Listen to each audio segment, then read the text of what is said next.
अंश की शादी पे आते ही राही ने कर दिया बड़ा अपशगुन और माही ने दिया साथ। नमस्कार दोस्तों, स्वागत है आपका आपके अपने चैनल हंग्री स्पिरिट्स में। हंग्री स्पिरिट्स देख रहे सारे दर्शकों का मैं अंजू शर्मा दिल से स्वागत करती हूँ। हम जो इंडियन कल्चर से बिलोंग करते हैं, हम जो रिलीजियस कल्चर से बिलोंग करते हैं, हमारे रिलीजियस कल्चर में बहुत सारी ऐसी चीजें हैं जिनको हम शगुन और अपशगुन में बांट देते हैं। बहुत ही सिंपल सा हमारा होता है, हम इसको शगुन मानते हैं, इसको अपशगुन मानते हैं। ये हो गया तो कुछ गलत है, इसलिए हम ज्यादा अवेयर रहते हैं कि ऐसा ना हो जाए वैसा ना हो जाए। हम अपनी प्रॉब्लम्स को साइड में रखते हैं, मगर शगुन अपशगुन पे जरूर कंसंट्रेट करते हैं। मैं उनकी बात कर रही हूँ जो मानते हैं, और यहाँ पे अनुपमा सीरियल देखने वाले बहुत सारे ऐसे व्यूअर्स हैं जो शगुन अपशगुन में बिल्कुल बिलीव करते हैं। तो मैं उन्हीं के पॉइंट ऑफ व्यू से बात करूंगी। तो वही निवेदन, पहले जिन्होंने अभी तक चैनल को सब्सक्राइब नहीं किया है कर लीजिए, साथ में दोस्तों बेल आइकन दबाइएगा ताकि आपको हमारे वीडियोस के नोटिफिकेशन मिलते रहें। ये बात जो मैं अभी करने वाली हूं, इस पे तो मैं भी खुद भी बिलीव करती हूं।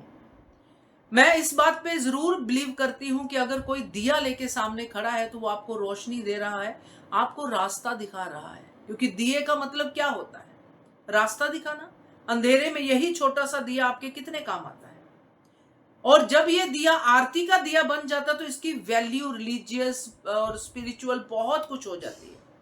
ये आपको आपके शुभ काम में आगे बढ़ने के लिए खुशी खुशी ये आपको जो हौसला देता है कि अब आपका सब कुछ ठीक होगा।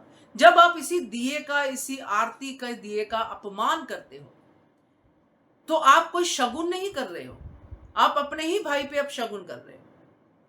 अनुपमा आई ना दिए आरती लेके वहां पे, और ऐसा नहीं कि ये राही जो है भगवान की भक्त नहीं है। श्रीनाथ जी के सामने रोज दिया जलाती है, रोज सुबह ऐसे ऐसे कर करके सब में वो पॉजिटिविटी लाने की कोशिश करती है। तो आज क्या हो गया? क्योंकि आरती मम्मी के हाथ में थी तो दिया भी जो है वो गलत हो गया। तो आरती सामने है और राही और माही सामने है, और अनुपमा बात कर रही है मैं अपने जवाइयों का स्वागत करूंगी, जिसमें माही का तो कोई है ही नहीं। माही तो अकेली है, और उसने कहा भी कि मैं अपने प्रेम और राजा का स्वागत करूंगी। ये दोनों बीच में आई और इन्होंने आरती होने ही नहीं दी, बात को घुमाया लेके आगे, क्योंकि इनको मम्मी का अपमान करना ज्यादा बेटर लगता है।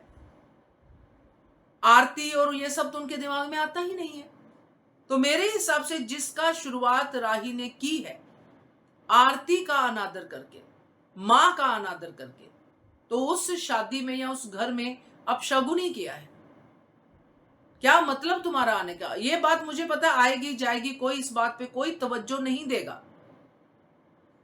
मगर मुझे ये बात फील होती है कि ये नहीं होना चाहिए। मैंने वीडियो भी बनाई थी कि चलो प्रेम ही इस सीन को बचा सकता था, मगर प्रेम के लिए राही इंपॉर्टेंट है, आरती मम्मी कोई इंपॉर्टेंट नहीं है। क्योंकि प्रेम को भी राही को सर पे ही चढ़ाना है कि कहीं राही नाराज ना हो जाए। भाई राही नाराज होगी तो गड़बड़ है। क्यों नहीं राही नाराज हो सकती? होने दो ना राही को नाराज। राही भगवान से बड़ी तो नहीं हो सकती ना। तो मुझे ये चीज थोड़ी सी अटपटी लगी और अच्छी भी नहीं लगी, बिल्कुल अच्छी नहीं लगी। मैं अनुपमा की बात नहीं करूंगी, मैं यहाँ पे उस रिलीजियस फैक्टर की बात करूंगी जिसको हम मानते हैं। क्या कहते हो आप इसके बारे में? कमेंट कीजिएगा। देखते रहिए channel Hungry Spirits. Thank you so much.